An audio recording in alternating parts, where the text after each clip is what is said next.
जिंदाबाद, समाजवादी पार्टी जिंदाबाद, जिंदाबाद जिंदाबाद, अखिलेश यादव जिंदाबाद, जिंदाबाद जिंदाबाद, अखिलेश यादव लाल बहादुर जिंदाबाद जिंदाबाद, समाजवादी पार्टी जिंदाबाद, जिंदाबाद जिंदाबाद, अखिलेश यादव जिंदाबाद, जिंदाबाद जिंदाबाद, अखिलेश यादव जिंदाबाद, जिंदाबाद जिंदाबाद, अखिलेश यादव सोशल पटेल, जिंदाबाद अखिलेश यादव जिंदाबाद, जिंदाबाद जिंदाबाद, समाजवादी पार्टी जिंदाबाद, अखिलेश यादव जिंदाबाद, समाजवादी पार्टी जिंदाबाद,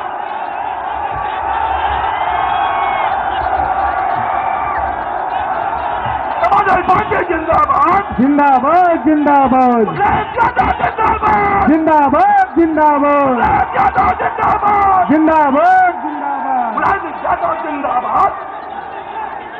जय हिंद, जय हिंद, जय भारत, जय समाजवाद।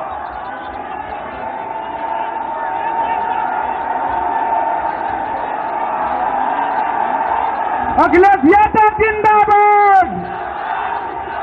बन रहा है मुगरा, यह परिणाम बदलने वाला है। बटन दबा दो साइकिल की, सुल्तान बदलने वाला है। अखिलेश यादव जिंदाबाद। अब मैं चाहूंगा हमारे बीच में भाई मुगरा विधानसभा से समाजवादी पार्टी के प्रत्याशी भाई पंकज पटेल जी मौजूद हैं। आए, अपील करें और अपने विचारों को रखें। भाई पंकज पटेल जी।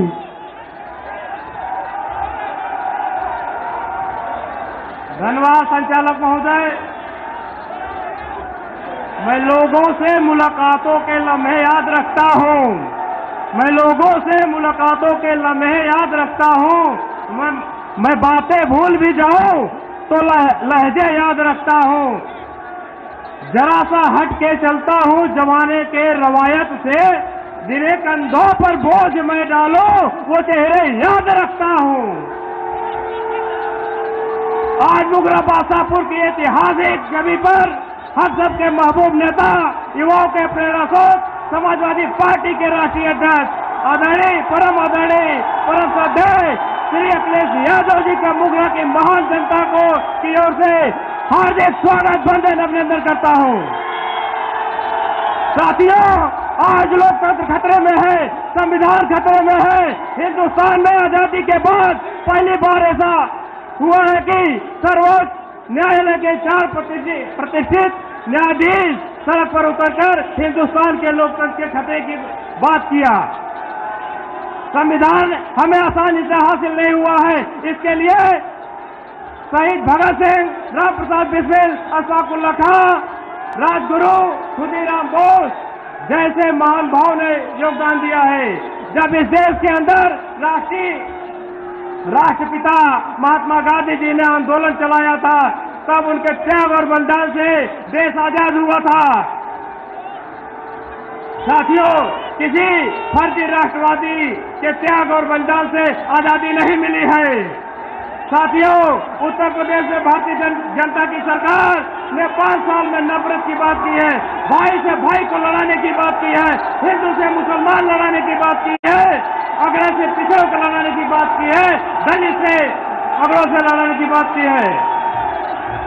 भाजपा सरकार ने सारी हदें पार कर दी है, गंगा जमुनी तहजीब को तार-तार कर दिया है और माफ नहीं करेगी जनता इस बार जिन्होंने मजहबों के बीच दीवार बना दी है। भाजपा के हिंदू मुसलमान के दोहरे चरित्र की राजनीति करती है। भाजपा को हिंदू और मुसलमान दिखता है, हर समाजवादी है साहब, हमें हर शख्स में इंसान दिखता है।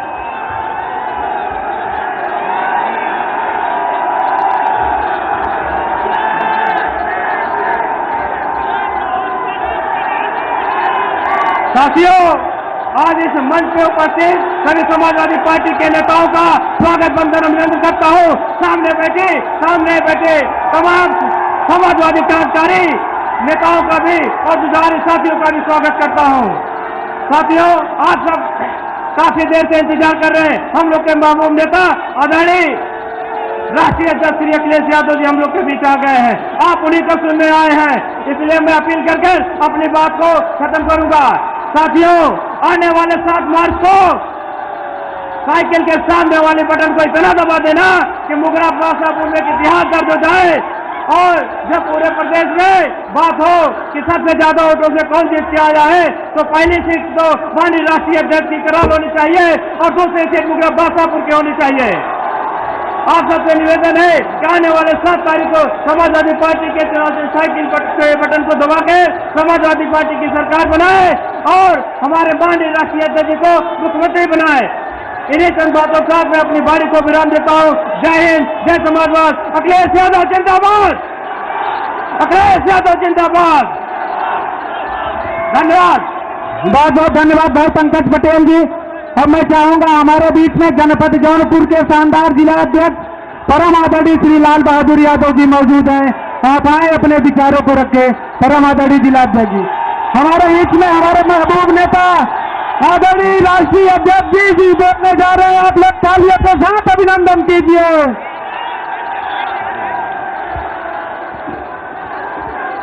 अखिलेश यादव जिंदाबाद।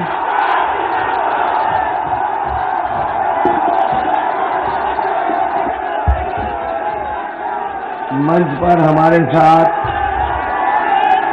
समाजवादी पार्टी के जिलाध्यक्ष लाल बहादुर जी, समाजवादी पार्टी के प्रदेश के प्रमुख महासचिव रामनारायण बिंद जी, मंच पर बैठे हुए इंजीनियर ललित यादव, प्रवीर सरोज जी, अरविंद पटेल, रामचंद्र पटेल, रामलाल पाल, ननकू नेताजी, राम सिंह यादव, लालचंद यादव,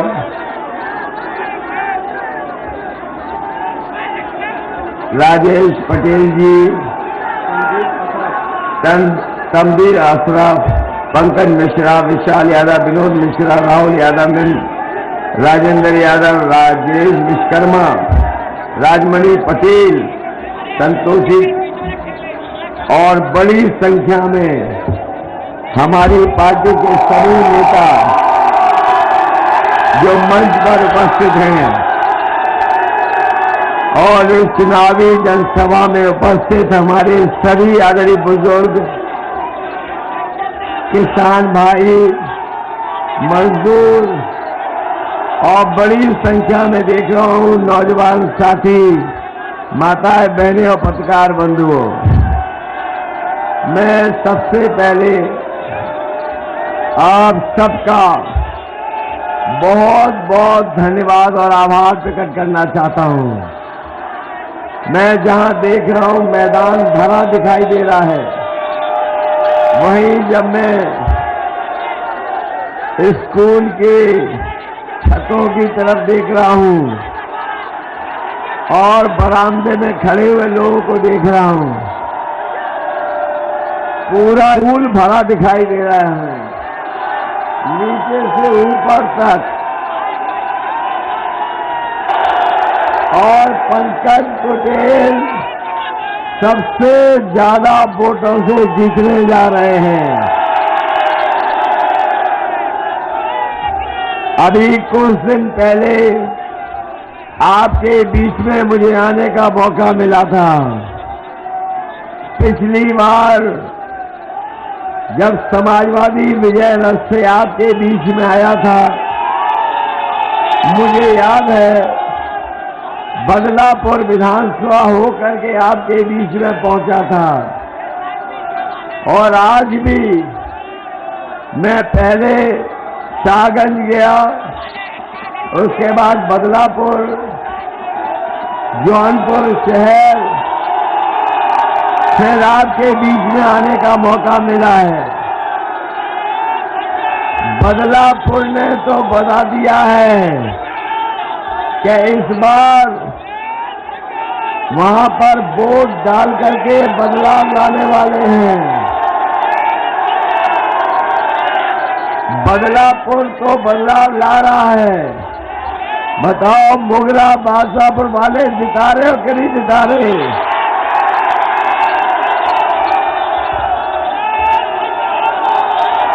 इस बार न केवल ये विधानसभा,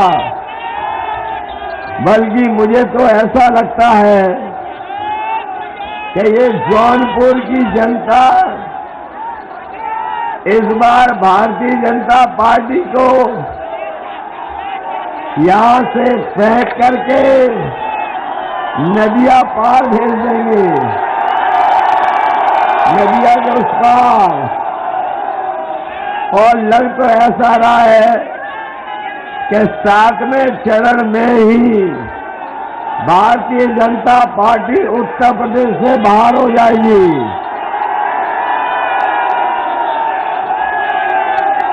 बताओ बीजेपी हारने जा रही है कि नहीं हारने जा रही है? और जब मैं बाबा दुबे जी के यहाँ वोट मांग रहा था तो मैं बोल करके आया हूं, क्योंकि बाबा दुबे बदलापुर से लड़ रहे हैं, वहां तो बदलाव होना निश्चित है, यहां भी जीत रहे हैं। तो इस बार बुलडोजर बाबा का बुलडोजर छीन करके अपने बाबा को दे देंगे।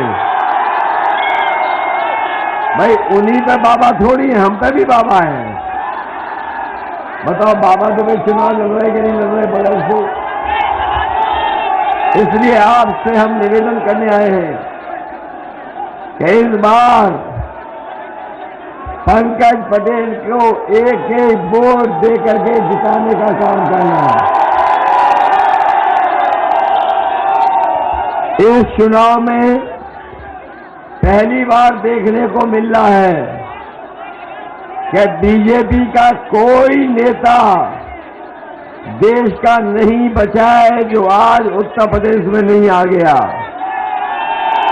उनके सब नेता आज उत्तर प्रदेश में घूम रहे हैं, और अगर उनके भाषण आप देखोगे, भाषणों को समझोगे तो आप पाओगे कि उनके जो छोटे नेता हैं वो छोटा झूठ बोल रहे हैं, और जो बड़े नेता हैं वो बड़ा झूठ बोल रहे हैं, और जो सबसे बड़े हैं वो सबसे बड़ा झूठ बोल रहे हैं। बताओ बीजेपी के लोग झूठ बोलते हैं कि नहीं बोलते हैं? बीजेपी वाले ये दावा करते हैं कि दुनिया में सबसे बड़ी पार्टी उनकी है। बीजेपी वाले अक्सर ये दावा करते हैं कि दुनिया की सबसे बड़ी पार्टी बीजेपी है, लेकिन डबल इंजन हो जाएगी। हमें बताइए किसान भाइयों, अगर किसी की आय दोगुनी हो गई हो तो बता दो, किसी की आय दोगुनी हो गई हो तो बताओ। और जब आप धान बेचने गए होंगे, न खरीद केंद्र बनाए सरकार ने, न मंडियों में इंतजाम किया, बताओ हमारे किसान भाइयों, आपके धान की लूट हो गई कि नहीं हो गई? और जब खाद लेने गए तो बताओ आपको खाद मिली? बताओ डीएपी मिली आपको? और खाद की बोरी जब घर ले करके आए होगे तो 5 किलो की चोरी हो गई कि नहीं हो गई? और याद रखना, ये अगर दोबारा सरकार में आ गए तो 5 किलो और चोरी कर लेंगे उसमें से। इसलिए सावधान हो कि नहीं हो? सावधान हो कि नहीं हो? और कभी कभी मैं सोचता हूं कि ये बीजेपी वाले बोरी की चोरी सीखे कहां से हैं? कभी आपने सोचा कि ये बीजेपी वालों ने बोरी की चोरी कहां से सीखी होगी?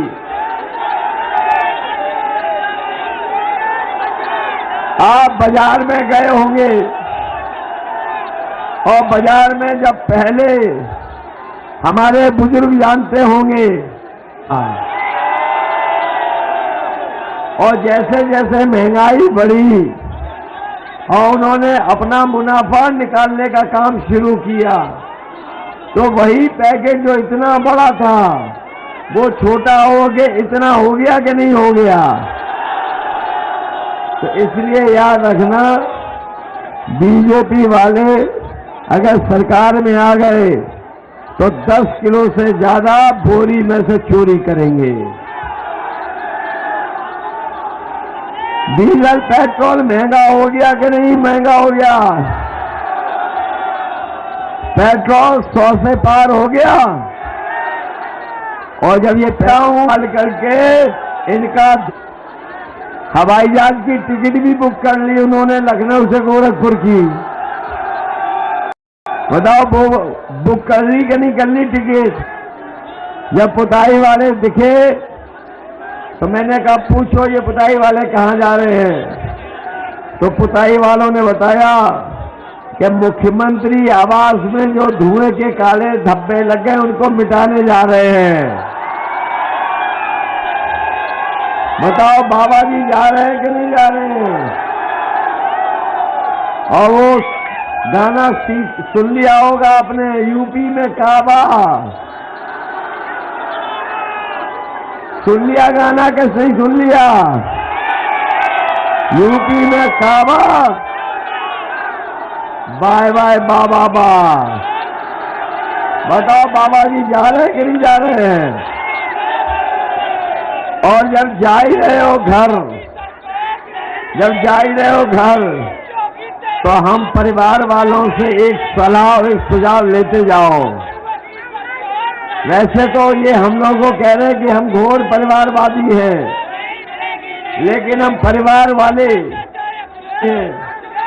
उन्हें हम सुझाव देना चाहते हैं कि परिवार वाले जब कभी अपने घर जाते हैं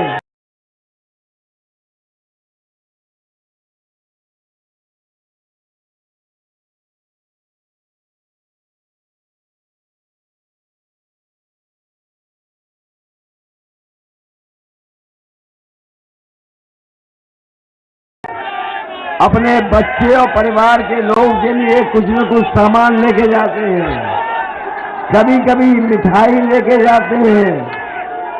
इसलिए हम बाबा मुख्यमंत्री से कहेंगे कि सारे बच्चे इसी से पढ़ाई कर रहे तो इसी से आज मोबाइल से सामान भी मंगाया जा सकता है।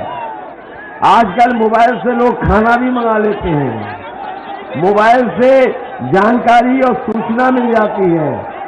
इसलिए अपने नौजवानों से हम कह के जा रहे हैं कि समाजवादी सरकार बनेगी तो हम नौजवानों को ट्रेनिंग कराएंगे।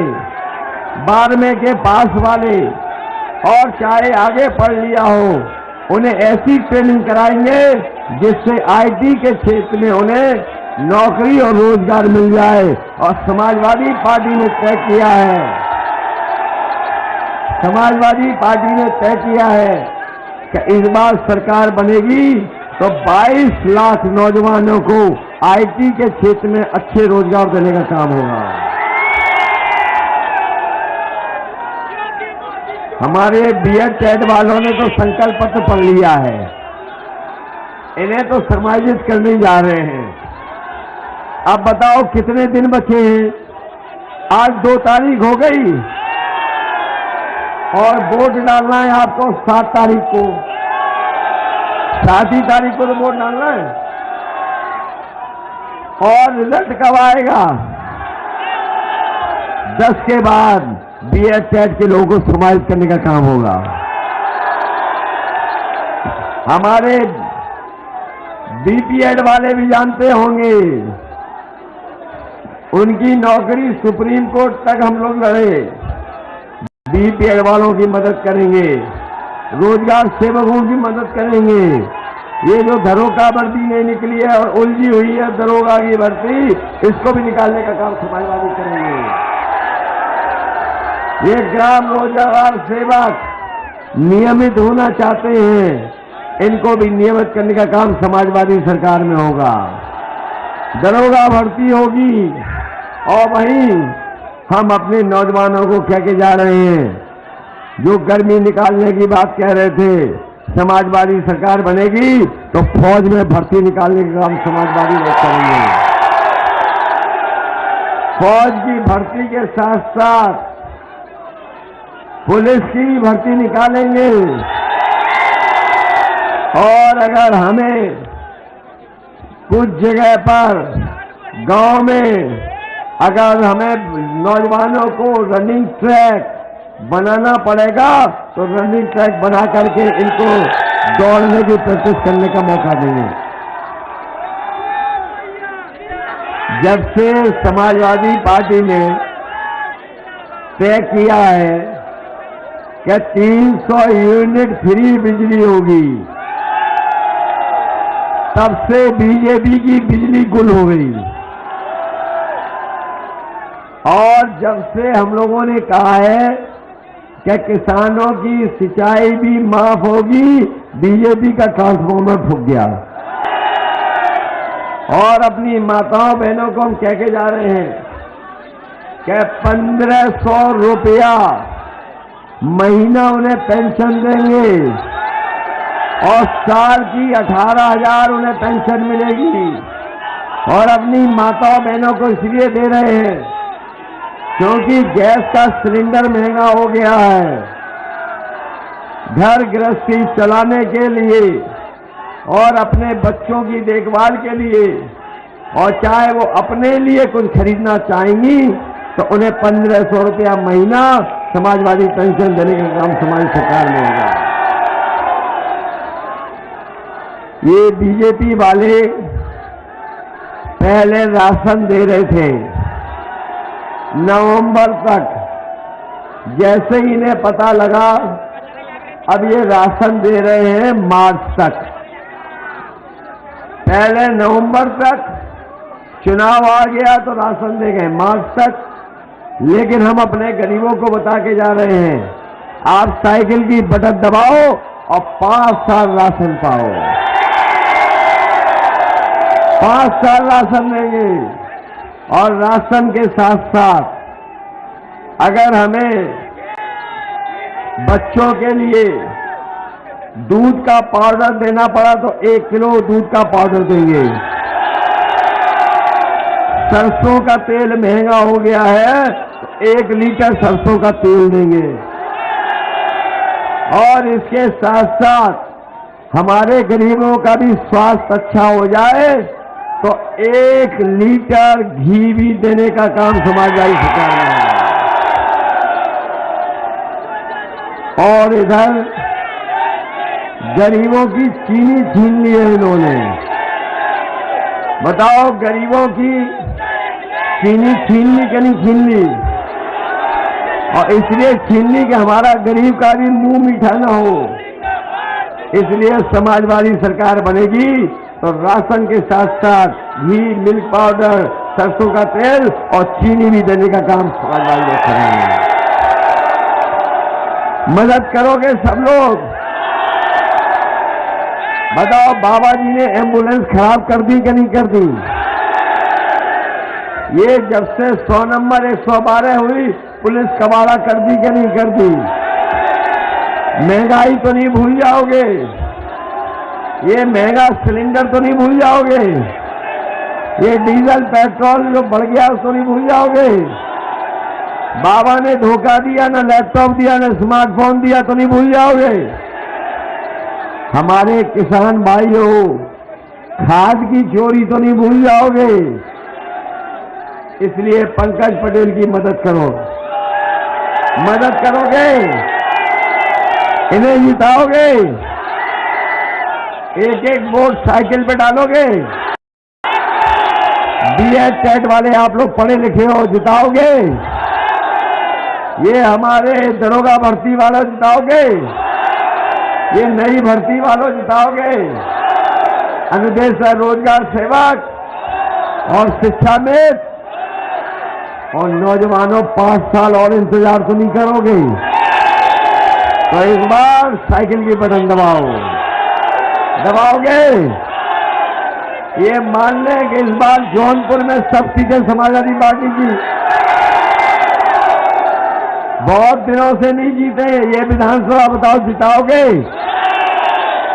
जिता देना।